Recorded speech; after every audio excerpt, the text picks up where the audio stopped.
ನಮಸ್ತೆ ಕರ್ನಾಟಕದ ಎಲ್ಲ ಸ್ಪರ್ಧಾತ್ಮಕ ಪರೀಕ್ಷೆ ವಿದ್ಯಾರ್ಥಿಗಳಿಗೆ. ಸೊ ಈ ಒಂದು ಅವಧಿಯಲ್ಲಿ ಇದು ಕ್ಲಾಸ್ 6 ಆಗಿರ್ತದೆ. 2024ರ ಸ್ಪರ್ಧಾತ್ಮಕ ಪರೀಕ್ಷೆಗಳಿಗೆ ಸಂಬಂಧಿಸಿದಂತೆ ಇವತ್ತು KS ಆಗಿರ್ಬೋದು, PDO ಆಗಿರ್ಬೋದು, ಮತ್ತೆ VAOಗೆ ಸಂಬಂಧಪಟ್ಟಂತೆ ಸೊ ಹಳೆಯ ಸ್ಪರ್ಧಾತ್ಮಕ ಪರೀಕ್ಷೆಯಲ್ಲಿ ಕೇಳಿರ್ತಕ್ಕಂಥ ಪ್ರಶ್ನೆಗಳ ವಿಶ್ಲೇಷಣಾ ಸರಣಿ ನಡೀತಾ ಇದೆ. ಇದರ ಕ್ಲಾಸ್ ಸಂಖ್ಯೆ 6 ಆಗಿರ್ತದೆ. ಸೊ ಹಾಗಾದ್ರೆ ವಿಶೇಷವಾಗಿ ಇಲ್ಲಿ ಒಂದಿಷ್ಟು ಪ್ರಶ್ನೆಗಳನ್ನ ತಂದಿದ್ದೀವಿ. ಪ್ರಶ್ನೆ ಸಂಖ್ಯೆ 1, ಕರ್ನಾಟಕದಲ್ಲಿ ನಡೆದ ಸತ್ಯಾಗ್ರಹದಲ್ಲಿ ಕರ್ನಾಟಕದ ಬಾದ್ರೋಲಿ ಎಂದು ಜನಪ್ರಿಯವಾಗಿದ್ದ ಕೇಂದ್ರ ಯಾವುದು ಅಂತ ಕೇಳಿದಾನೆ. ಅಂದ್ರೆ ಬಾದ್ರೋಲಿ ಸತ್ಯಾಗ್ರಹ ಅಂತ ಹೇಳಿ ಭಾರತದಲ್ಲಿ ನಡೆದಿರ್ತದ್ರಿ. ಸೊ ಇದು ಗುಜರಾತ್ ನಲ್ಲಿ ಕಂಡು ಬರ್ತದ್ರಿ. ಬಾದ್ರೋಲಿ ಗುಜರಾತ್. ಈ ಗುಜರಾತ್ಗೆ ಸಂಬಂಧಿಸಿದಂತೆ ಇಲ್ಲಿ ನೋಡಿ, ಈ ಗುಜರಾತ್ ಅಂತಕ್ಕಂಥ ಏನ್ ಸ್ಥಳ ಇತ್ತಲ್ಲ, ಈ ಗುಜರಾತ್ ನಲ್ಲಿ ಸೊ ಈ ಬಾದ್ರೋಲಿ ಸತ್ಯಾಗ್ರಹ ಅಂತ ಹೇಳಿ 1928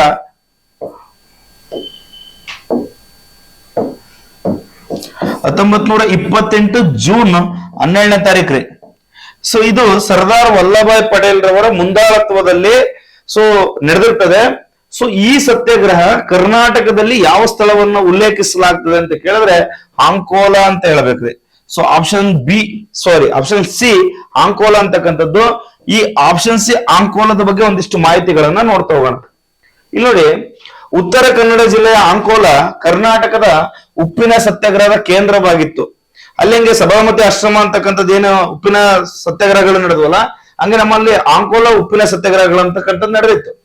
1830 ಏಪ್ರಿಲ್ 13ರಂದು MP ನಾಡಕರ್ಣಿಯವರ ನೇತೃತ್ವದಲ್ಲಿ, ಅಲ್ಲಿ ಸರ್ದಾರ್ ವಲ್ಲಭಾಯ್ ಪಟೇಲ್ ರವರ ನೇತೃತ್ವದಲ್ಲಿ, ಇಲ್ಲಿ ನಾಡಕರ್ಣಿಯವರ ನೇತೃತ್ವದಲ್ಲಿ ಅಂಕೋಲದ ಉಪ್ಪಿನ ಸತ್ಯಾಗ್ರಹ ಆಚರಿಸಿದರು. ಆದ್ದರಿಂದ ಇದನ್ನ ಎರಡನೇ ಬಾದ್ರೋಲಿ ಅಂತ ಕೂಡ ಕರಿತೀವಿ. ಈ ಬಾದ್ರೋಲಿ ಸತ್ಯಾಗ್ರಹ ಅಂತಕ್ಕಂಥದ್ದು ರೈತರ ಮುಷ್ಕರಕ್ಕೆ ಸಂಬಂಧಪಟ್ಟಿತ್ತು.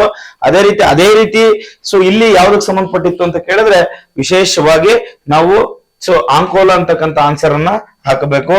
ಈ ಬಾದ್ರೋಲಿ ಸತ್ಯಾಗ್ರಹಕ್ಕೆ ಸಂಬಂಧಿಸಿದಂತೆ 1928 ಏನ್ ನಡೀತಲ್ಲ, ಸೊ ಇಲ್ಲಿ ಏಕೈಕ ಮಹಿಳೆ ಅಂತ ಆಲ್ರೆಡಿ ಚರ್ಚೆ ಮಾಡಿದೀವಿ. ಈ ಟೈಮಲ್ಲೇ ಗಾಂಧೀಜಿಯವರು ವಲ್ಲಭಾಯ್ ಪಟೇಲ್ ರವರಿಗೆ 1928ಗೆ ಸಂಬಂಧಪಟ್ಟಂತೆ ವಲ್ಲಭಾಯ್ ಪಟೇಲ್ ರವರಿಗೆ ಸರ್ದಾರ್ ಅಂತಕ್ಕಂಥ ಬಿರುದನ್ನ ಕೇಳ್ತಾರೆ. ಈ ತರ ಪ್ರಶ್ನೆಗಳನ್ನ ಕೇಳ್ತಾರೆ. ವಲ್ಲಭಾಯ್ ಪಟೇಲ್ ರವರಿಗೆ ಸರ್ದಾರ್ ಬಿರುದನ್ನ ನೀಡಿದವರು ಯಾರು ಅಂತ ಕೇಳಿದ್ರೆ ಮಹಾತ್ಮ ಗಾಂಧೀಜಿ ಅಂತ ಹೇಳಬೇಕು. ಸೊ ಇದು ಗೊತ್ತಿರಬೇಕಾಗ್ತದೆ. ಮೈಲಾರ ಮಹದೇವಪ್ಪ ಈ ಚಳವಳಿಯಲ್ಲಿ ಭಾಗವಹಿಸಿದರು ಅಂತ ಕೇಳಿದರೆ, ಒಂದು ಅಸಹಕಾರ ಚಳವಳಿ, ಉಪ್ಪಿನ ಸತ್ಯಾಗ್ರಹ, ಧ್ವಜ ಸತ್ಯಾಗ್ರಹ. ಆಪ್ಷನ್ ಡಿ ಭಾರತ ಬಿಟ್ಟು ತೊಲಗಿ ಚಳವಳಿ. ನೋಡ್ರಿ, 1922 ಆಗಿರ್ಬೋದು, 30 ಆಗಿರ್ಬೋದು, 1938, 1942ರ ಕಾಲಘಟ್ಟಕ್ಕೆ ಸಂಬಂಧಪಟ್ಟಂತೆ ಈ ಎಲ್ಲವುಗಳನ್ನ ನೆನಪಿಸಿದಾಗ ಮೈಲಾರ ಮಹದೇವಪ್ಪ ಅಂತ ಬಂದ ತಕ್ಷಣ ಇಡೀ ಇತಿಹಾಸದಲ್ಲಿ ನಮ್ಮ ಕರ್ನಾಟಕವನ್ನ ಗಮನಿಸಿದಾಗ ಸೊ ಸ್ವತಂತ್ರ ಚಳುವಳಿಗೆ ಸಂಬಂಧಪಟ್ಟಂತೆ ಮೈಲಾರ ಮಹದೇವಪ್ಪ ಅತ್ಯಂತ ಕಿರಿಯ ವ್ಯಕ್ತಿ, ಉಪ್ಪಿನ ಸತ್ಯಾಗ್ರಹದಲ್ಲಿ ಭಾಗವಹಿಸ್ತಾರಂತಕ್ಕಂಥದ್ದು ವಿಶೇಷತೆ. ಹಾಗಾದ್ರೆ option b is the right answer. ನೋಡಿ, ಅದಕ್ಕೆ ಸಂಬಂಧಪಟ್ಟಂತೆ ಮಾಹಿತಿ ನೋಡೋದಾದ್ರೆ, ಉಪ್ಪಿನ ಸತ್ಯಾಗ್ರಹದ ದಂಡಿ ಯಾತ್ರೆಯಲ್ಲಿ ಕರ್ನಾಟಕದ ಮೈಲಾರ ಮಹದೇವಪ್ಪನವರು ಭಾಗವಹಿಸಿರ್ತಾರೆ. ಅತ್ಯಂತ ಕಿರಿಯ ವ್ಯಕ್ತಿ, ಹಿರಿಯ ವ್ಯಕ್ತಿ MK ಗಾಂಧಿ ಇರ್ತಾರೆ ನೋಡ್ರಿ, ಮಹಾತ್ಮ ಗಾಂಧಿ ಅಂತಕ್ಕಂಥವ್ರು. ಸೊ ಇವ್ರ ಜೊತೆಗೆ 79 ಮಂದಿ ಸ್ತ್ರೀ ಪುರುಷರೊಡನೆ ಸಬರಮತಿ ಆಶ್ರಮದಿಂದ ಪಶ್ಚಿಮ ತೀರದ ದಂಡಿಯವರೆಗೆ ಉಪ್ಪಿನ ಸತ್ಯಾಗ್ರಹವನ್ನು ಕೈಗೊಳ್ಳಲಾಗಿತ್ತು. 1930 ಮಾರ್ಚ್ 12ನೇ ತಾರೀಕು ಬೆಳಗಿನ ಪ್ರಾರ್ಥನೆಯಾದ ಮೇಲೆ ಇದು ಉಪ್ಪಿನ ಸತ್ಯಾಗ್ರಹ ಆರಂಭ ಆಗಿರ್ತದೆ ಅಂತಕ್ಕಂಥದ್ದು. ಹಾಗಾದ್ರೆ ಈ ಪಾದಯಾತ್ರೆ ಆರಂಭಿಸ್ತಾರೆ. ಗಾಂಧೀಜಿ ದಂಡಿಯಲ್ಲಿ ಉಪ್ಪಿನ ಸತ್ಯಾಗ್ರಹ ನಡೆಸುವ ಮೂಲಕ ಕಾನೂನು ಭಂಗ ಚಳುವಳಿಗೆ ನಾವೇನ್ ಮಾಡ್ತೀವಿ, ಸೊ ನಾಂದಿ ಆಡ್ತೀವಿ ಅಂತಕ್ಕಂಥದ್ದು. ಕಾನೂನು ಭಂಗ ಚಳುವಳಿಗೆ ನಾವು ಮುಂದಾಲೋಚನೆಯನ್ನ ಮಾಡ್ತೀವಿ. ಇವರು ಈ ಚಳುವಳಿಯಲ್ಲಿ ಭಾಗವಹಿಸಿದ ಕಿರಿಯ ವ್ಯಕ್ತಿ ಆಗಿದ್ದಾರೆ. ಯಾರು ಅಂತ ಕೇಳಿದ್ರೆ ಸೊ ಮೈಲಾರ ಮಹದೇವಪ್ಪ. ಅಂದ್ರೆ ಸೊ ದಂಡಿಯ ಉಪ್ಪಿನ ಸತ್ಯಾಗ್ರಹಕ್ಕೆ ಸಂಬಂಧಿಸಿದಂತೆ ಅತ್ಯಂತ ಕಿರಿಯ ವ್ಯಕ್ತಿ ಯಾರು ಅಂತ ಕೇಳಿದ್ರೆ ಮೈಲಾರ ಮಹದೇವಪ್ಪ. ಹಾಗಾದ್ರೆ ಇದೊಂದು ಉಪ್ಪಿನ ಸತ್ಯಾಗ್ರಹ ಆಗಿರ್ತದೆ. ಇಸ್ವಿಗಳು ಬಹಳ ಇಂಪಾರ್ಟೆಂಟ್. ಸೊ 1930 ಮಾರ್ಚ್ 12 ಅಂತಕ್ಕಂಥದ್ದು ಗೊತ್ತಿರಬೇಕು. ಬ್ರಿಟಿಷರ ವಿರುದ್ಧ ಬಿರ್ಸಾನ ಮುಂದಾಳತ್ವದಲ್ಲಿ ನಡೆದ ದಂಗೆ ಯಾವುದು ಅಂತ ಕೇಳಿದ್ದಾರೆ. ಬಿರ್ಸಾ ಪ್ರಾಸ ಪದಗಳೇ ಬಿರ್ಸಾ ಮುಂಡ ಅಂತ ಕರಿತಿರ್ತಾರೆ. ಮಿತ್ರರೇ, ಈ ಆಪ್ಷನ್ ಗಳನ್ನ ನೋಡ್ತಾ ಹೋದ್ರೆ ಸಂತಾಲದಂಗೆ, ಮುಂಡದಂಗೆ, ಕಚ್ಚನಾಗದಂಗೆ, ರಾಂಪದಂಗೆಗಳಂತ ಬಂದ ತಕ್ಷಣ ಹೆಸರಿಗೆ ನಾವೇನ್ ಮಾಡಿದೀವಿ, ಅಟ್ಯಾಚ್ಮೆಂಟ್ ಆಗಿ ಕಲಿತಾ ಇರ್ತೀವಿ ಅಧ್ಯಯನಗಳನ್ನ ಮಾಡ್ಬೇಕಾರೆ. ಹಾಗಾಗಿ option b is the right answer. ಮುಂಡದಂಗೆ, ಬಿರ್ಸಾ ಮುಂಡ ಅಂತ ಕೂಡ ನಾವು ಆದಷ್ಟು ಹೆಸರುಗಳನ್ನ ಬುಡಕಟ್ಟು ಸಮುದಾಯಕ್ಕೆ ಸಂಬಂಧಪಟ್ಟಂತೆ ಉಲ್ಲೇಖಗಳನ್ನ ಮಾಡ್ತಾ ಇರ್ತೀವಿ. ಹಾಗಾದ್ರೆ ಈ ಬಿರ್ಸಾ ಅವರ ಬಗ್ಗೆ ಒಂದಿಷ್ಟು ಮಾಹಿತಿಗಳನ್ನ ನೋಡೋದಾದ್ರೆ, ಬಿರ್ಸಾ ಮುಂಡಾ ಭಾರತದ ಸ್ವಾತಂತ್ರ್ಯ ಹೋರಾಟದಲ್ಲಿ ಪ್ರಮುಖ ಪಾತ್ರವನ್ನ ವಹಿಸ್ತಾರೆ ಅಂತಕ್ಕಂಥದ್ದು. 1875ರಲ್ಲಿ ರಾಂಚಿಯಲ್ಲಿ ಜನಿಸ್ತಾರೆ ಇವರು. ಜಾರ್ಖಂಡ್ ನ ರಾಂಚಿ ಅಂತಕ್ಕಂಥ ಸ್ಥಳದಲ್ಲಿ ಜನಿಸ್ತಾರೆ. ಇವರು ಆದಿವಾಸಿ ಜನಾಂಗದ ನಾಯಕರಾಗಿರ್ತಾರೆ. ಅಂದ್ರೆ ಒಂದು ಬುಡಕಟ್ಟು ಸಮುದಾಯಕ್ಕೆ ಸಂಬಂಧಪಟ್ಟಂತೆ ಒಬ್ಬ ನಾಯಕನಾಗಿ ಹೊರಹೊಮ್ಮಿರ್ತಾರೆ. 1893-94ರಲ್ಲಿ ಬ್ರಿಟಿಷ್ ಸರ್ಕಾರ ಆದಿವಾಸಿಗಳ ಜನಾಂಗದ ನೆಲೆಸಿದ್ದ ಎಲ್ಲ ಕಾಡುಗಳನ್ನ, ಅವುಗಳಲ್ಲಿದ್ದ ಹಳ್ಳಿಗಳನ್ನ ರಕ್ಷಿತ ಅರಣ್ಯ ಪ್ರದೇಶಗಳಿಂದ, ಅಂದ್ರೆ ರಿಸರ್ವ್ ಫಾರೆಸ್ಟ್ ಅಂತ ಹೇಳಿ ಘೋಷಣೆ ಮಾಡಿದಾಗ ಅಲ್ಲಿ ಜನ ವಾಸವಾಗಲಿಕ್ಕೆ ಬಹಳಷ್ಟು ತೊಂದರೆ ಆಗ್ತದೆ.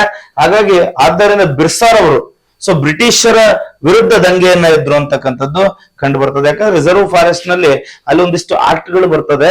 ಆ ಆಕ್ಟ್ ಗಳ ಪ್ರಕಾರ ರಿಸರ್ವ್ ಫಾರೆಸ್ಟ್ ಇರ್ತಕ್ಕಂಥ ಸ್ಥಳಗಳಲ್ಲಿ ಜನಕ್ಕೆ ವಾಸಕ್ಕೆ ಅದು ಯೋಗ್ಯ ಅಲ್ಲ ಅಂತಕ್ಕಂಥದ್ದು ಇರೋದ್ರಿಂದ ಅಲ್ಲಿ ಮತ್ತೆ ಆ ಪ್ರದೇಶದಲ್ಲಿ ವಾಸತಕ್ಕಂಥ ಜನರಿಗೆ ತೊಂದರೆ ಆಗ್ತದೆ. ಹಾಗಾಗಿ ಇಲ್ಲಿ ದಂಗೆ ಹೇಳ್ತಾರೆ ಅಂತಕ್ಕಂಥದ್ದು ತಮ್ಗೆ ಗೊತ್ತಿರಬೇಕು. ಬಿರ್ಸಾ ಮುಂಡಾ ಅಂತಕ್ಕಂಥದ್ದು ಬಹಳಷ್ಟು ಉಲ್ಲೇಖಗಳಿದೆ ಬುಡಕಟ್ಟುಗಳ ಬಗ್ಗೆ. ಮುಂದಿನ ಪ್ರಶ್ನೆ, ಕೆಳಗಿನ 1 ಮತ್ತು 2 ಪಟ್ಟಿಗಳಲ್ಲಿ ಹೋಲಿಸಿ ಸರಿ ಹೊಂದಾಣಿಕೆಯ ಸಂಕೇತವನ್ನ ಕೆಳಗೆ ಕೊಟ್ಟಿರುವ ಸಂಕೇತಗಳಿಂದ ಆಯ್ಕೆ ಮಾಡಿ ಅಂತ ಕೇಳಿದ್ದಾರೆ. ನೋಡಿ, ಅಮೃತ್ ಬಜಾರ್ ಪತ್ರಿಕೆ, ಕಾಯಸ್ಥ ಸಮಾಚಾರ, ಮರಾಠ, ಸಂಪದ ಅಭ್ಯುದಯ ಅಂತಕ್ಕಂಥ ಪತ್ರಿಕೆಗಳಿದೆ. ಯಾವ್ಯಾವ ಪ್ರಾಂತ್ಯಗಳಿಗೆ ಸಂಬಂಧಪಟ್ಟಿದ್ದು ಅಂತಕ್ಕಂಥದ್ದು ನೋಡ್ತಾ ಹೋದ್ರೆ, ನೋಡ್ರಿ, ಅಮೃತ್ ಬಜಾರ್ ಅಂತ ಬಂದ್ರೆ ಅದು ಬಂಗಾಳಕ್ಕೆ ಸಂಬಂಧಪಟ್ಟಿತ್ತು. ಇಲ್ಲಿ 1, 2 ಗೊತ್ತಿದ್ರೆ ಮ್ಯಾಚ್ ಮಾಡ್ಕೊಂಡು ಕ್ಲಿಯರ್ ಮಾಡ್ಕೊಂಡ್ ಬಿಡ್ಬೇಕು ಇದನ್ನ. ಮರಾಠ ಅಂತಕ್ಕಂಥದ್ದು ಇದೆಯಲ್ಲ, ಅದು ಮಹಾರಾಷ್ಟ್ರಕ್ಕೆ ಸಂಬಂಧಪಟ್ಟಿತ್ತು. ಅಂದ್ರೆ 3 ಒಂದಾಗ್ಬೇಕು, 1 2 ಆಗ್ಬೇಕು. ಹಾಗಾದ್ರೆ 1 2 ಆಗ್ಬೇಕಂದ್ರೆ ಆಪ್ಷನ್ ಇರೋದು ಎ ಮತ್ತು ಬಿ ಮಾತ್ರ. ನೆಕ್ಸ್ಟ್ ನಮಗೆ ಇನ್ನೊಂದು ಮರಾಠ ಅಂದ ತಕ್ಷಣ ಮಹಾರಾಷ್ಟ್ರ ನೆನಪಾಗ್ತದೆ. ಮರಾಠರು ಅಂದ ತಕ್ಷಣ ಶಿವಾಜಿ ಮಹಾರಾಷ್ಟ್ರ ಅಂತಕ್ಕಂಥದ್ದು ನೆನಪಾಗ್ತದೆ. ಹಾಗಾದ್ರೆ ಸಿಗೆ ಅಂದ್ರೆ 3ನೇದಕ್ಕೆ 1ನೇದಾಗಬೇಕು. ಇಲ್ಲಿದೆ ನೋಡ್ರಿ. ಹಾಗಾಗಿ ಆಪ್ಷನ್ ಎ ರೈಟ್ ಆನ್ಸರ್ ಆಗ್ತದೆ. ಉಳಿದಂತೆ ನೋಡೋದಾದ್ರೆ ಕಾಯಸ್ಥ ಸಮಾಚಾರ ಇದು ಪಂಜಾಬ್ಗೆ ಸಂಬಂಧಪಡ್ತದೆ. ಸಂಪುದೇಯ ಅಂತಕ್ಕಂಥದ್ದು ಇದು ಮೈಸೂರಿಗೆ ಸಂಬಂಧಪಡ್ತದೆ. ಇಲ್ಲಿ ಹೈದರಾಬಾದ್ ಬಗ್ಗೆ ಯಾವ ಉಲ್ಲೇಖಗಳು ಕೂಡ ಇರಲ್ಲ. ಹಾಗಾಗಿ ಈ ತರ ಮ್ಯಾಚ್ ಮಾಡ್ಕೊಂಡು ಸಂಕೇತಗಳನ್ನ ಓದಿದ್ರೆ 1 ಅಂಕಗಳನ್ನ ಪಡೀತಾ ಹೋಗ್ಬೋದು. ನೋಡಿ, ಇದ್ರ ಬಗ್ಗೆ ಮಾಹಿತಿಯನ್ನ ನೋಡೋದಾದ್ರೆ ಇದನ್ನ ಕರೆಕ್ಷನ್ ಮಾಡಿ ಬರೆದಿದ್ದೀವಿ. ಅಮೃತ್ ಬಜಾರ್ ಪತ್ರಿಕೆ ಅದು ಬಂಗಾಳಕ್ಕೆ ಸಂಬಂಧಪಟ್ಟಿದೆ. ಕಾಯಸ್ಥ ಸಮಾಚಾರ ಅದು ಪಂಜಾಬ್ಗೆ ಸಂಬಂಧಪಟ್ಟಿದೆ. ಮರಾಠ ಮಹಾರಾಷ್ಟ್ರಕ್ಕೆ ಸಂಬಂಧಪಟ್ಟಿದೆ. ಸಂಪದ ಅಭ್ಯುದಯ ಅಂತಕ್ಕಂಥದ್ದು ಮೈಸೂರಿಗೆ ಸಂಬಂಧಪಟ್ಟಿದೆ ಅಂತಕ್ಕಂಥದ್ದು ತಾವು ಈ ಉಲ್ಲೇಖದಲ್ಲಿ ಕಲಿತಾ ಹೋಗ್ಬೇಕು. ನೆಕ್ಸ್ಟ್ ಪ್ರಶ್ನೆ ನೋಡಿ, ಈ ತರ ಹಲವಾರು ವಿಚಾರಧಾರೆಗಳನ್ನ KS ಪ್ರಶ್ನೋತ್ತರ ಮಾಲಿಕೆಯಲ್ಲಿ ಬರೆದಿದೀವಿ ಅಂತಕ್ಕಂಥದ್ದು. ಪೇಪರ್ 1 ಮತ್ತು 2ಕ್ಕೆ ಸಂಬಂಧಪಟ್ಟಂತೆ 2024ರ 2ನೇ ಪರಿಷ್ಕೃತ ಆವೃತ್ತಿ ಬಿಡುಗಡೆ ಆಗಿದೆ. ಸೋಷಿಯಲ್ ಮೀಡಿಯಾಗಳಾಗಿರ್ತಕ್ಕಂಥ ಅಮೆಜಾನ್ ಆಗಿರ್ಬೋದು, ಫ್ಲಿಪ್ಕಾರ್ಟ್ ಆಗಿರ್ಬೋದು, ಎಲ್ಲ ವೇದಿಕೆಗಳಲ್ಲೂ ಕೂಡ ಮತ್ತೆ ರಾಜ್ಯದ ಪ್ರಮುಖ ಪಠ್ಯ ಪುಸ್ತಕಗಳ ಮಳಿಗೆಯಲ್ಲಿ ಇವತ್ತು ಈ ಪುಸ್ತಕ ಅಂತಕ್ಕಂಥದ್ದು ಲಭ್ಯ ಇದೆ.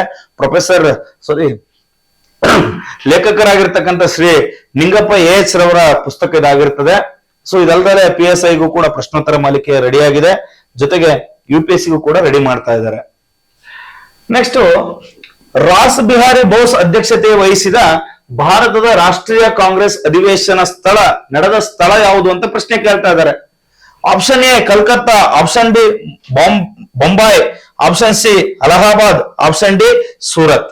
ನೋಡಿ, ಇಲ್ಲಿ ರಾಸ್ ಬಿಹಾರಿ ಬೋಸ್ ರವರ ಘನಾಧ್ಯಕ್ಷತೆ ಅಂತ ಬಂದಾಗ ದಾದಾಬಾಯಿ ನವರೋಜಿ ಅವರು 1906ರಲ್ಲಿ ಸ್ವರಾಜ್ಯವೇ ನನ್ನ ಭಾಷಣದ ಸೂತ್ರ ಅಂತ ಹೇಳಿ ಇದು ನಡೆದೋಗಿರ್ತದೆ.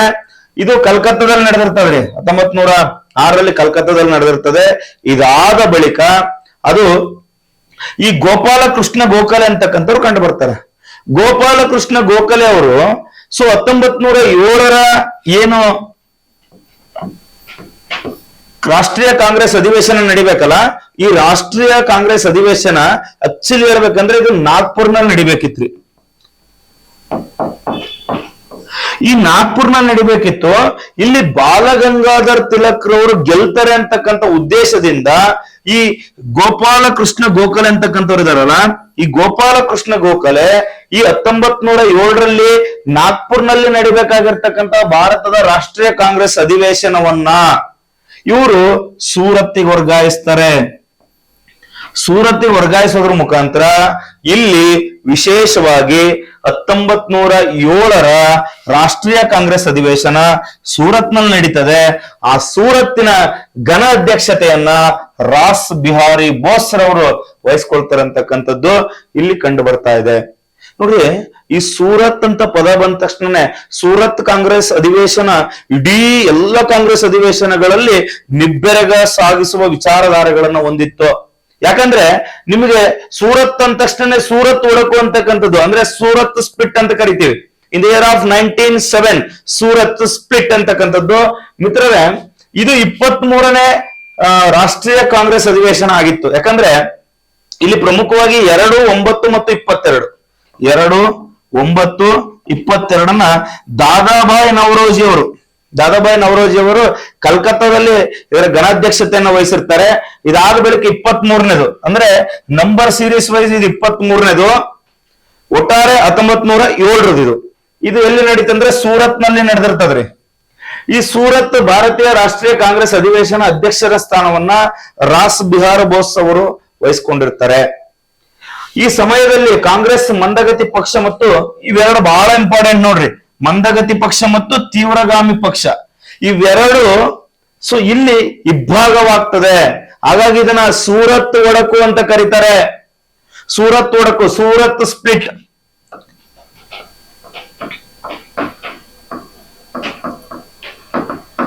ಕೇಳ್ತಾರೆ ನೋಡ್ರಿ, ಭವಿಷ್ಯದ ಪ್ರಶ್ನೆ ಪತ್ರಿಕೆಯಲ್ಲಿ ಕೇಳ್ತಾರೆ ಸೂರತ್ ಸ್ಪ್ಲಿಟ್ ಅಂತಕ್ಕಂಥದ್ದು.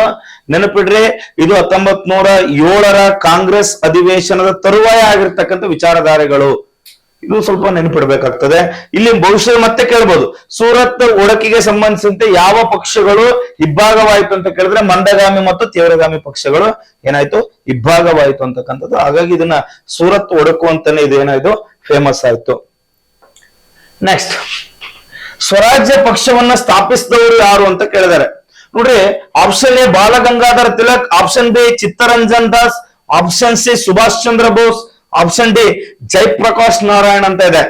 ನೋಡ್ರಿ, ಸ್ವರಾಜ್ಯ ಪಕ್ಷ ಅಂತ ಕೇಳಿದರೆ ಸ್ವರಾಜ್ಯ ನನ್ನ ಆಜನ್ಮ ಸಿದ್ಧ ಹಕ್ಕು ಅಂತ ಕೇಳಿದ್ರೆ ಬಾಲಗಂಗಾಧರನಾಥ್ ತಿಲಕ್ ಹಾಕ್ಬೋದಾಗಿತ್ತು. ನೋಡಿ, ಈ ತರ ಕೇಳಿದಾಗ ಸ್ವಲ್ಪ ಗೊಂದಲಕ್ಕೊಳಗಾಗ್ತಕ್ಕಂಥ ವಿದ್ಯಾರ್ಥಿಗಳಿಗೆ ಇಲ್ಲಿ ಸ್ವರಾಜ್ಯ ಪಕ್ಷವನ್ನ ಸ್ಥಾಪಿಸಿದ ಕೀರ್ತಿ ಯಾರಿಗೆ ಸಲ್ತದ ಅಂದ್ರೆ ಚಿತ್ತರಂಜನ್ ದಾಸ್ ಅಂತ ಹೇಳಬೇಕು. ಚಿತ್ತರಂಜನ್ ದಾಸ್ 1923ರ ಕಾಂಗ್ರೆಸ್ ಅಧಿವೇಶನಗಳು ನಡೆದ ಬಳಿಕ ಇಲ್ಲೊಂದಿಷ್ಟು ಮಾಹಿತಿಗಳ ನಿಮ್ಗೆ ಲಭ್ಯ ಇದೆ, ನೋಡ್ತಾ ಹೋಗೋಣ. ನೋಡಿ, 1923ರಲ್ಲಿ ಚಿತ್ತರಂಜನ್ ದಾಸ್ ರವರು ಮತ್ತು ಇತರೆ ಸ್ವಾತಂತ್ರ್ಯ ಹೋರಾಟಗಾರರು ಭಾರತೀಯ ರಾಷ್ಟ್ರೀಯ ಕಾಂಗ್ರೆಸ್ನಿಂದ ಹೊರಗೆ ಬರ್ತಾರೆ. ಹೊರಗೆ ಬಂದು ಇವರು ಸ್ವರಾಜ್ಯ ಪಕ್ಷವನ್ನ ಕಟ್ತಾರೆ. ಇಲ್ಲಿ ನೋಡ್ರಿ, ಸ್ವರಾಜ್ಯ ಅಂತ ಬಂದ ತಕ್ಷಣ ಪೂರ್ಣ ಸ್ವರಾಜ್ಯ ಬಂದ ತಕ್ಷಣ ಜವಾಹರ್ಲಾಲ್ ನೆಹರು ಹಾಕ್ಬೇಕು. ಸ್ವರಾಜ್ಯ ನನ್ನ ಆಜನ್ಮ ಸಿದ್ಧ ಹಕ್ಕು ಅಂತ ಬಂದ್ರೆ ಬಾಲಗಂಗಾಧರನಾಥ್ ತಿಲಕ್ ಹಾಕ್ಬೇಕು. ಸ್ವರಾಜ್ಯವೇ ನನ್ನ ಭಾಷಣದ ಸೂತ್ರ ಅಂತ ಹೇಳಿದವರು ಯಾರು ಅಂತ ಕೇಳಿದರೆ ದಾದಾಬಾಯಿ ನವರೋಜಿ ಅಂತ ಹೇಳ್ಬೇಕು. ಒಂದೇ ಪದ ಎಷ್ಟು ಬೇಕಾದ್ರೂ ಪ್ರಶ್ನೆಗಳನ್ನ ಉದ್ಭವ ಮಾಡಬಹುದು. ಸ್ವರಾಜ್ಯವೇ ನನ್ನ ಭಾಷಣದ ಸೂತ್ರ ಅಂತ ಹೇಳಿದ್ದು ದಾದಾಬಾಯಿ ನವರೋಜಿ ಅವರು 1906ರಲ್ಲಿ ಹೇಳ್ತಾರೆ. ಇದು ಈ ರೀತಿ 1923ರಲ್ಲಿ ಸ್ವರಾಜ್ಯ ಪಕ್ಷವನ್ನ ಸ್ಥಾಪಿಸಿದ ಕೀರ್ತಿ ಚಿತ್ತರಂಜನ್ ದಾಸ್ ರವರಿಗೆ ಸಲ್ತದೆ. ಇದು ಗೊತ್ತಿರಬೇಕು. ನೆಕ್ಸ್ಟ್, ಜವಾಹರ್ಲಾಲ್ ನೆಹರೂರವರ ಅಧ್ಯಕ್ಷತೆಯಲ್ಲಿ ನಡೆದ ಲಾಹೋರ್ ಕಾಂಗ್ರೆಸ್ ಅಧಿವೇಶನದ ಇದಕ್ಕಾಗಿ ಬ್ರಿಟಿಷರ್ ಸರ್ಕಾರವನ್ನ ಒತ್ತಾಯಿಸಿತು. ನೋಡಿ, ಕಮೆಂಟ್ ಮಾಡ್ತಾ ಹೋಗಿ. ಆಪ್ಷನ್ ಎ ಪೂರ್ಣ ಸ್ವರಾಜ್, ಆಪ್ಷನ್ ಬಿ ಡೊಮಿನಿಯನ್ ರಾಜ್ಯ ಸ್ಥಿತಿ, ಆಪ್ಷನ್ ಸಿ ಸಂವಿಧಾನಾತ್ಮಕ ಸುಧಾರಣೆ, ಆಪ್ಷನ್ ಡಿ ಆರ್ಥಿಕ ಸುಧಾರಣೆ ಅಂತಕ್ಕಂಥದ್ದು ಕೊಡ್ತಾ ಇದ್ದಾನೆ ಆಪ್ಷನ್ ಅಲ್ಲಿ. ಹಾಗಾದ್ರೆ ಜವಾಹರ್ಲಾಲ್ ನೆಹರೂರವರು 1929ರಲ್ಲಿ ಏನು ಒಂದು ಲಾಹೋರ್ ಕಾಂಗ್ರೆಸ್ ಅಧಿವೇಶನ ನಡೀತದಲ್ಲ, ಅದ್ರ ಯಾವ್ದಕ್ಕಾಗಿ ಅಂತ ಕೇಳಿದ್ರೆ ಕಮೆಂಟ್ ಮಾಡ್ತಾ ಹೋಗಿ ಮಿತ್ರರೇ. ನೋಡಿ, ಇಲ್ಲಿ ಆಪ್ಷನ್ ಎ ಅನ್ನ ನೋಡಿದ್ರೆ ಪೂರ್ಣ ಸ್ವರಾಜ್ಯ. ನಾನು ಕಳೆದ ಕ್ವಶನ್ ಪೇಪರ್ ಅನಾಲಿಸಿಸ್ ಅಲ್ಲೂ ಕೂಡ ಹೇಳ್ತಿದ್ದೆ, ಕಳೆದ ಕ್ವಶನ್ ಅಲ್ಲೇ ಪೂರ್ಣ ಸ್ವರಾಜ್ಯ ಅಂತ ಬಂದ್ರೆ ಜವಾಹರ್ಲಾಲ್ ನೆಹರು ಹಾಕ್ಬಿಡಿ ಅಂತ. ಸೊ ಹಾಗಾಗಿ option A it is the right answer. Dominion ಪರಿಕಲ್ಪನೆಗಳು ಅದು ಮುಂದುವರೆದ ಭಾಗದಲ್ಲಿ ಬರ್ತದೆ ಅಂತಕ್ಕಂಥದ್ದು. ಸೊ ಈ ರೀತಿ ನಾವು ಅಧ್ಯಯನಗಳನ್ನ ಮಾಡಬೇಕು. ಹಾಗಾದ್ರೆ ಪೂರ್ಣ ಸ್ವರಾಜ್ಯದ ಬಗ್ಗೆ ಮಾತಾಡ್ತಾ ಹೋದ್ರೆ 1929ರಲ್ಲಿ ಜವಾಹರ್ಲಾಲ್ ನೆಹರೂರವರು ಇದನ್ನ ಘನಾಧ್ಯಕ್ಷತೆಯನ್ನು ವಹಿಸ್ಕೊಂಡಿರ್ತಾರೆ. ಲಾಹೋರ್ ಕಾಂಗ್ರೆಸ್ ಅಧಿವೇಶನವನ್ನ ಆರಂಭ ಮಾಡಿರ್ತಾರೆ. ಅಲ್ಲಿ ಸಂಪೂರ್ಣ ಅಥವಾ ಪೂರ್ಣ ಸ್ವರಾಜ್ಯದ ಪರಿಕಲ್ಪನೆಯನ್ನ ನಮಗೆ ಕೊಟ್ಟಿರ್ತಾರೆ ಅಂತಕ್ಕಂಥದ್ದು. ಅದೇ ಸಮಯದಲ್ಲಿ ಕರ್ನಾಟಕದ ಗಾಂಧಿ ಆಗಿರ್ತಕ್ಕಂಥ ಹರ್ಡೇಕರ್ ಮಂಜಪ್ಪ, ನೋಡ್ರಿ ಇದನ್ನ ನೆನ್ಪಿಡ್ಬೇಕು, ಹರ್ಡೇಕರ್ ಮಂಜಪ್ಪ ಅಂತಕ್ಕಂಥವ್ರು ಕರ್ನಾಟಕದ ಗಾಂಧಿ ಅಂತ ಕರೀತಾರೆ. ಇವರ ಅಧ್ಯಕ್ಷತೆಯಲ್ಲಿ ಹಾವೇರಿಯಲ್ಲಿ ಒಂದು ಸಮಾವೇಶ ಆಗಿರ್ತದೆ. ಆ ಸಮಾವೇಶದಲ್ಲಿ ವೀರಶೈವ ಮಹಾಸಭಾದವರು, ಆ ಅನುಯಾಯಿಗಳೇನಿದಾರಲ್ಲ ಅವರೆಲ್ಲ ಅವತ್ತಿನ ಕಾಲಕ್ಕೆ ಕಾಂಗ್ರೆಸ್ ಪಕ್ಷವನ್ನ ಸೇರಿದ್ರು ಅಂತಕ್ಕಂಥದ್ದು. ಹಲವಾರು ಮಹಾಸಭೆಗಳು ಏನಿದ್ವಲ್ಲ ಆ ವೀರಶೈವರ ಮಹಾಸಭೆಗಳು ಅವತ್ತಿನ ಕಾಲಕ್ಕೆ 1929ರ ಕಾಲಕ್ಕೆ ಹರ್ಡೇಕರ್ ಮಂಜಪ್ಪರವರ ಒಂದು ಘನಾಧ್ಯಕ್ಷತೆಯಲ್ಲಿ ನಡೆದ ಹಾವೇರಿ ಸಮಾವೇಶದಲ್ಲಿ ಅವರು ಕಾಂಗ್ರೆಸ್ ಪಕ್ಷವನ್ನ ಸೇರ್ಪಡೆಗೊಂಡ್ರು ಅಂತಕ್ಕಂಥದ್ದು ಇಲ್ಲಿನ ವಿಚಾರಧಾರೆಗಳಾಗಿರ್ತದೆ. ಮುಂದಿನ ಪ್ರಶ್ನೆ, RIN ದಂಗೆ ಒಂದು ಡ್ಯಾಶ್ ಅಂತ ಕೇಳ್ಬಿಟ್ಟಿದ್ದಾರೆ ಪ್ರಶ್ನೆನ. ಈ ತರ ಒಂದು ಡಿಫಿಕಲ್ಟ್ ಲೆವೆಲಿನ ಪ್ರಶ್ನೆ ಪತ್ರಿಕೆಗಳು, ಆದ್ರೆ ಇದು ಬಹಳ ಸರಳ ಇರ್ತಕ್ಕಂಥದ್ದು. ಸೊ ಇದು ದಂಗೆ ಅಂತಕ್ಕಂಥದ್ದು ಇದೆಯಲ್ಲ, ಇದು ಯಾವ್ದಕ್ ಸಂಬಂಧಪಡ್ತದೆ? RIN ಗೊತ್ತಿರ್ಬೇಕು ನೋಡ್ರಿ. ಇದು RIN 1946 ಅಂತಾನೆ ಫೇಮಸ್ ಇದು. ನೋಡ್ರಿ RIN ಅಂತಕ್ಕಂಥದ್ದು ಏನಿದೆಯಲ್ಲ, ರಾಯಲ್ ಇಂಡಿಯನ್ ನೇವಿ ಅಂತಕ್ಕಂಥದ್ದು. Royal Indian navy. ನೋಡ್ರಿ ಈ ರಾಯಲ್ ಇಂಡಿಯನ್ ನೇವಿ ಅಂತಕ್ಕಂಥದ್ದು ನಮಗೆ 1934 ಅಕ್ಟೋಬರ್ 2ನೇ ತಾರೀಕು ಇದು ರಚನೆ ಆಗಿರ್ತದೆ. ಈ ರಚನೆ ಆಗಿರ್ತಕ್ಕಂಥದ್ದು ಮುಂದೆ 43ರ ಕಾಲಘಟ್ಟದಲ್ಲಿ, 1943ರ ಕಾಲಘಟ್ಟದಲ್ಲಿ ಇಲ್ಲಿ ಒಂದಿಷ್ಟು ಈ ನೌಕರರು ಏನಿದ್ರಲ್ಲ, ನೇವಿ ನೌಕೆಗೆ ಸಂಬಂಧಪಟ್ಟಂತವ್ರಿಗೆ ರೇಟಿಂಗ್ ಗಳಿಗೆ ಸಂಬಂಧಪಟ್ಟಂತೆ ಒಂದಿಷ್ಟು ಗೊಂದಲಗಳಾಗಿರ್ತದೆ. ಆ ಗೊಂದಲಗಳ ನಿವಾರಣೆ 1943ರಿಂದ ಸ್ಟಾರ್ಟ್ ಆಗಿರ್ತದೆ. ಸೊ ಇದಕ್ಕೆ ಸಂಬಂಧಪಟ್ಟಂತೆ 1946 ಫೆಬ್ರವರಿ 18ನೇ ತಾರೀಕು ಸೊ ಈ ದಂಗೆ ಆರಂಭಗೊಳ್ತದೆ. ಈ ದಂಗೆ ಯಾರಿಗೆ ಸಂಬಂಧಪಟ್ಟಿತ್ತು ಅಂದ್ರೆ, ಆಪ್ಷನ್ ಎ ರೈತ ಚಳವಳಿ, ಆಪ್ಷನ್ ಬಿ ಕಾರ್ಮಿಕರ ಮುಷ್ಕರ, ಆಪ್ಷನ್ ಸಿ ನೌಕರರ ಮುಷ್ಕರ, ಆಪ್ಷನ್ ಡಿ ಕ್ರಾಂತಿಕಾರಿ ಚಳುವಳಿ ಅಂತಕ್ಕಂಥದ್ದು. ನೋಡಿ ಇಲ್ಲಿ ಯಾವ್ದಕ್ ಸಂಬಂಧಪಟ್ಟಿತ್ತು? ರಾಯಲ್ ನಾವು ಇಂಡಿಯನ್ ನೇವಿಗೆ ಸಂಬಂಧಪಟ್ಟಂತೆ ನೋಡ್ತಾ ಹೋದಾಗ ಇಲ್ಲಿ ಯಾವ್ದಕ್ ಸಂಬಂಧಪಟ್ಟಿತ್ತು ಅಂದ್ರೆ ನೌಕರರ ಮುಷ್ಕರಕ್ಕೆ ಸಂಬಂಧಪಟ್ಟಿತ್ತು. ಇದು ಯಾವ್ದಕ್ ಸಂಬಂಧಪಟ್ಟಿತ್ತು? ನೌಕರರ ಮುಷ್ಕರಕ್ಕೆ ಸಂಬಂಧಪಟ್ಟಿತ್ತು. ಈ ಮುಷ್ಕರದಲ್ಲಿ ಪಾಲ್ಗೊಂಡಂತಹ ಬಹುತೇಕ ನೌಕರರನ್ನ ಅಂದ್ರೆ ಅಂದಾಜು 476 ನೌಕರರನ್ನ, ಈ ನೌಕೆಯಲ್ಲಿ ಕೆಲಸ ಮಾಡ್ತಕ್ಕಂತಹ ನೌಕೆಯ ಮುಷ್ಕರ ಆಗಿರ್ತದಲ್ಲ ಅಲ್ಲಿ, ಸೊ 476 ಜನರನ್ನ ಅಮಾನತುಗೊಳಿಸಲಾಗಿತ್ತು. ಅಮಾನತುಗಳನ್ನುಗೊಳಿಸಿ ಅವರನ್ನು ಮುಂದಕ್ಕೆ ಸ್ವತಂತ್ರದ ನಂತರನೂ ಕೂಡ ಯಾವ ಕೆಲಸ ಕಾರ್ಯಗಳಿಗೂ ಕೂಡ ಅವರನ್ನು ವಾಪಸ್ ತಗೊಳಲ್ಲ ಅಂತಕ್ಕಂಥದ್ದು ಇದರ ಇತಿಹಾಸ ಆಗ್ತದೆ. ಹಾಗಾದ್ರೆ ಒಂದಿಷ್ಟು ಮಾಹಿತಿಯನ್ನ ನೋಡೋದಾದ್ರೆ, ಫೆಬ್ರವರಿ 18, 1946ರಂದು ರಾಯಲ್ ಇಂಡಿಯನ್ ನೇವಿಯಲ್ಲಿ ಸೇವೆ ಸಲ್ಲಿಸುತ್ತಿದ್ದವರು ಆ ರೇಟಿಂಗ್ಸ್ ಎಂದು ಕರೆಯಲ್ಪಡುವ ನಿಯೋಜಿತ ಅಧಿಕಾರಿಗಳು, ಸೊ ಅಧಿಕಾರಿಗಳು ನಾವಿಕರು ಮತ್ತು ಬ್ರಿಟಿಷ್ ಅಧಿಕಾರಿಗಳ ವಿರುದ್ಧ ದಂಗೆ ಎದ್ರು. ಈ ಟೈಮಲ್ಲಿ ಅವರಿಗೆ ನಮ್ಮ ಭಾರತೀಯರು ಎಡಗೈನಲ್ಲಿ ಸೆಲೆಕ್ಟ್ ಮಾಡಿರ್ತಕ್ಕಂಥದ್ದು ಅಂದ್ರೆ ಅಗೌರವನ್ನ ಸೂಚಿಸ್ತಾ ಇದ್ರು ಬ್ರಿಟಿಷರಿಗೆ. ಯಾಕಂದ್ರೆ ಇಲ್ಲಿ ಅವರು ನಮ್ಮನ್ನ ಭಾರತೀಯ ನೌಕಾ ಎಲ್ಲಿ ಕೆಲಸ ಮಾಡ್ತಕ್ಕಂಥವ್ರನ್ನ ಒಂದು ಅಮಾನುಷವಾಗಿ ಕಾಣ್ತಿದ್ರು ಅಂತಕ್ಕಂಥದ್ದು. ಹಾಗಾಗಿ ಆ ನೌಕೆಯಲ್ಲಿ ಕೆಲಸ ಮಾಡ್ತಕ್ಕಂಥ ನೌಕರರು ಅವರಿಗೆ ಅವಮಾನವನ್ನ ಸೂಚಿಸ್ಬೇಕಂತ ಹೇಳಿ ಎಡಗೈನಿಂದ ಸೆಲ್ಯೂಟ್ ಮಾಡಿದ್ರು ಅಂತಕ್ಕಂಥದ್ದು. ನಿಯೋಜಿತ ಅಧಿಕಾರಿಗಳು ಮತ್ತು ನಾವಿಕರು ಬ್ರಿಟಿಷ್ ಅಧಿಕಾರಿಗಳ ವಿರುದ್ಧ ದಂಗೆಗಳನ್ನ ಎದ್ರು. ಆಹಾರ, ವೇತನ, ಜನಾಂಗೀಯ ತಾರತಮ್ಯಕ್ಕೆ ಸಂಬಂಧಪಟ್ಟಂತೆ ಅವತ್ತಿನ ಬ್ರಿಟಿಷರ ಕಾಲದಿಂದಲೂ ಇದು ಈ ತರ ಜನಾಂಗೀಯ ತಾರತಮ್ಯಕ್ಕೆ ಸಂಬಂಧಿಸಿದ ಕಷ್ಟಗಳನ್ನ ವಿರೋಧಿಸಿ ರೇಟಿಂಗ್ಗಳ ಮುಷ್ಕರವಾಗಿ ದಂಗೆ ಪ್ರಾರಂಭವಾಯಿತು. ನಂತರ ಸರ್ದಾರ್ ವಲ್ಲಭಾಯ್ ಪಟೇಲ್ ರವರು ಹಸ್ತಕ್ಷೇಪದಿಂದ ದಂಗೆ ಕೊನೆಗೊಂಡಿತು. ದಂಗೆ ಕೊನೆಗೊಳ್ಳುವ ಸಂದರ್ಭಕ್ಕೆ ಇದು 476 ಜನ ಅಲ್ಲಿಂದ ಅಮಾನತುಗೊಳಿಸಲಾಗ್ತದೆ. ಆ ಅಮಾನತುಗೊಳಿಸ್ತಕ್ಕಂಥವರಿಗೆ ನಾಳೆ ಸ್ವಾತಂತ್ರ್ಯದ ನಂತರ ಕೂಡ ಯಾವುದೇ ಅನುಕೂಲಗಳು ಕೂಡ ಆಗಲಿಲ್ಲ ಅಂತಕ್ಕಂಥದ್ದು ಒಂದು ವಿಷಾದಕರ ಸಂಗತಿ. ಇದು ರಾಯಲ್ ಇಂಡಿಯನ್ ನೌಕೆ 1946 ಯಾವ್ದಕ್ ಸಂಬಂಧಪಟ್ಟಿತ್ತು ಅಂತ ಕೇಳಿದ್ರೆ ನೌಕಾ ಮುಷ್ಕರ ಅಂತ ಹೇಳ್ಬೇಕು. ಯಾವ್ದು ಸಂಬಂಧಪಟ್ಟಿತ್ತು? ನೌಕಾ ಮುಷ್ಕರ ಅಂತಕ್ಕಂಥದ್ದು ಗೊತ್ತಿರ್ಲಿ. ಈ ಕೆಳಗಿನ ಯಾವ ಸಂಖ್ಯೆಯ ವರ್ಗವು 20 ಮತ್ತು 15ರ ವರ್ಗಗಳ ಮೊತ್ತಕ್ಕೆ ಸಮನಾಗಿರುತ್ತದೆ ಅಂತಕ್ಕಂಥ ಪ್ರಶ್ನೆ ಕೇಳಿದೆ. Option A 35, option B 17.5, option C 25, option D ಮೇಲಿನ ಯಾವುದು ಅಲ್ಲ. ನೋಡಿ, ಸಿಮಿಲಾರಿಟಿ ಅದಾವ ಅಂತ ಹೇಳಿ ಯಾವ್ದ ಡಿಫ್ರೆಂಟ್ ಆಗೈತಂತ ಬೀಗ ಹಾಕಿಕ್ಕಿರಿ. ಅವ್ರು ಏನ್ ಕೇಳಿದಾರೆ? 20 ಮತ್ತು 15ರ ವರ್ಗಮೂಲ. ಸಿಂಪಲ್ ಆಗಿ ಕೇಳಿರ್ತಕ್ಕಂಥ ಪ್ರಶ್ನೆ. 20ರ ವರ್ಗಮೂಲ ಅಂದ್ರೆ ಸ್ಕ್ವೇರ್, ಮತ್ತೆ 15ರ ವರ್ಗಮೂಲ. ನೋಡ್ರಿ, 20ರ ವರ್ಗಮೂಲ ಅಂದ್ರೆ 20 × 20 = 400. 15ರ ವರ್ಗಮೂಲ ಅಂದ್ರೆ 15 × 15 225. ಟೋಟಲ್ ಒಟ್ಟು ಕೂಡಿಸಿದ್ರೆ 625.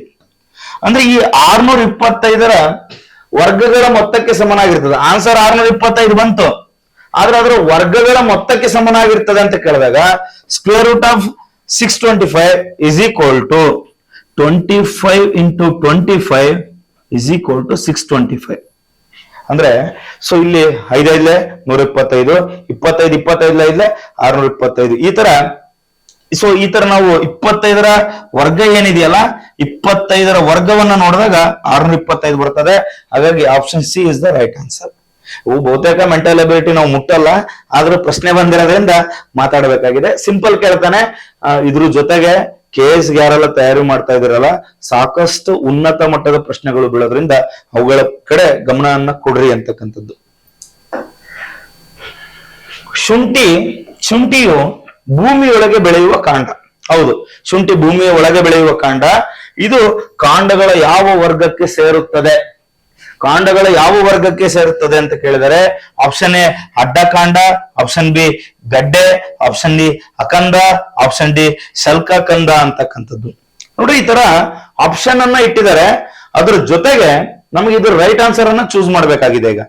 ಹಾಗಾದ್ರೆ it is one of the stem modification, ಕಾಂಡದ ರೂಪಾಂತರ ಅಂತ ಗೊತ್ತು. ಅದು ಕಾಂಡದ ಯಾವ ವರ್ಗ ಅಂತ ಕೇಳಿದ್ದಾರೆ.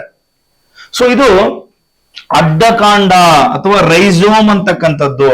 It is one of the stem modification. ಅದ್ರ ಒಳಗೆ ನಮಗೆ ಮತ್ತೆ ಪರ್ಟಿಕ್ಯುಲರ್ ನಾವು ಸೆಕ್ಟರ್ ನ ನೋಡೋದಾದ್ರೆ ನಾವು ಅಡ್ಡಕಾಂಡ ಅಂತಕ್ಕಂಥದ್ದು ರೈಟ್ ಆನ್ಸರ್ ಆಗ್ತದೆ. ಒಂದಿಷ್ಟು ಮಾಹಿತಿಯನ್ನ ನೋಡೋಣ. ನೋಡಿ, ಶುಂಠಿಯು ಒಂದು ಕಾಂಡದ ರೂಪಾಂತರ. ಇದೇ ರೀತಿ ಆಲೂಗೆಡ್ಡೆಯು ಮಾರ್ಪಾಡಾದ ಅಂತಹ ಗಡ್ಡೆ. ಆಲೂಗೆಡ್ಡೆ ಅದ್ರಾಗ ಹೆಸರಾಗೈತೆ ನೋಡ್ರಿ, ಶುಂಠಿ ಗೆಡ್ಡೆ ಅನ್ನಲ್ರಿ ಯಾರು, ಆಲೂಗೆಡ್ಡೆ ಅಂತಾರ. ಅದು ಗೆಡ್ಡೆಯ ರೂಪಾಂತರ. ಅರಿಶಿಣ ಮಾರ್ಪಾಡಾದ ಬೇರು. ಅಂದ್ರೆ ಇದು ಸ್ಟೆಮ್ ಮಾಡಿಫಿಕೇಶನ್, ಆದ್ರೆ ಅದರ ಒಂದು ಬೇರ್, ಇದು ರೂಟ್. ಲವಂಗವು ಮಾರ್ಪಾಡಂತಾದ ಮೊಗ್ಗು. ಲವಂಗ ಅದೊಂದು ಮಗ್ಗು. ಪಾಪಸ್ ಕಳ್ಳಿಯ ಮುಳ್ಳುಗಳು ಮಾರ್ಪಾಡಾದ ಎಲೆಗಳು. ಇವೆಲ್ಲ ಓದ್ಬೇಕು ನೋಡ್ರಿ, ಇವೆಲ್ಲ ಬಹಳ ಇಂಪಾರ್ಟೆಂಟ್. ಮಾರ್ಪಾಡಾದ ಎಲೆಗಳು. ಬಿದಿರು ಮಾರ್ಪಾಡಾದ ಹುಲ್ಲು. ಈ ತರ ನಾವು ಅಧ್ಯಯನಗಳನ್ನ ಮಾಡಿದ್ರೆ ಇದ್ರ ಜೊತೆಗೆ ಬೆಳ್ಳುಳ್ಳಿ, ಈರುಳ್ಳಿ ಇವೆಲ್ಲ ಪದೇ ಪದೇ ಪ್ರಶ್ನೆ ಪತ್ರಿಕೆಯಲ್ಲಿ ಕೇಳ್ತಾರೆ. ಯಾವಾಗ್ಲೂ ಈ ತರ ಪರ್ಟಿಕ್ಯುಲರ್ ನೀವು ದಿನನಿತ್ಯ ಯೂಸ್ ಮಾಡ್ತಕ್ಕಂಥ ವಸ್ತುಗಳ ಮೇಲೆ, ಈಗ ಉಪ್ಪಿನ ರಾಸಾಯನಿಕ ಹೆಸರೇನು, ಬಟ್ಟೆ ತೊಳಿಲಿಕ್ಕೆ ಬಳಸ್ತಕ್ಕಂಥ ಸೋಪಿನ ಪುಡಿಯ ರಾಸಾಯನಿಕ ಹೆಸರೇನು, ಈ ತರ ಪ್ರಶ್ನೆ ಪತ್ರಿಕೆಗಳನ್ನ ಕೇಳ್ತಿರ್ತಾರೆ. ಹಂಗೆ ಇಲ್ಲಿ ಕೂಡ ಒಂದು ಶುಂಠಿಗೆ ಸಂಬಂಧಪಟ್ಟಂತೆ ಕೇಳಿರೋದ್ರಿಂದ ಅದು ಒಂದು ಕಾಂಡದ ರೂಪಾಂತರ ಆಗಿರ್ತದೆ, ಅಥವಾ ರೈಸೋಮ್ ಅಂತಕ್ಕಂಥದ್ದು, ಅಡ್ಡಗೆಡ್ಡೆ ಅಂತ ಕರಿತೀವಿ. ಸೊ ಈ ರೀತಿಯ ಅಧ್ಯಯನಗಳು ಕೂಡ ಇವತ್ತಿನ ಪ್ರಶ್ನೆ ಪತ್ರಿಕೆಯಲ್ಲಿ ನಾವು ನಿರೀಕ್ಷಿಸಬಹುದಾಗಿದೆ ಮಿತ್ರರೇ. ಸೊ ಈ ರೀತಿ ಮತ್ತೊಂದಿಷ್ಟು ಪ್ರಶ್ನೆಗಳ ಜೊತೆಗೆ ಈ ಒಂದು ತರಗತಿಯನ್ನ ಯಾರೆಲ್ಲ ವಾಚ್ ಮಾಡ್ತಾ ಇದಾರೆ ತಮ್ಮೆಲ್ಲರೂ ಕೂಡ ಒಂದು ಧನ್ಯವಾದಗಳನ್ನ ತಿಳಿಸುವ ಮುಖಾಂತರ ಮತ್ತೊಂದಿಷ್ಟು ಪ್ರಶ್ನೆ ಪತ್ರಿಕೆಗಳ ಜೊತೆ ನಾಳೆಯ ತರಗತಿಯಲ್ಲಿ ನಾವು ಸಿಗೋಣ. ತಮ್ಮೆಲ್ಲರಿಗೂ ಒಳ್ಳೆಯದಾಗ್ಲಿ. ಶುಭ ದಿನ.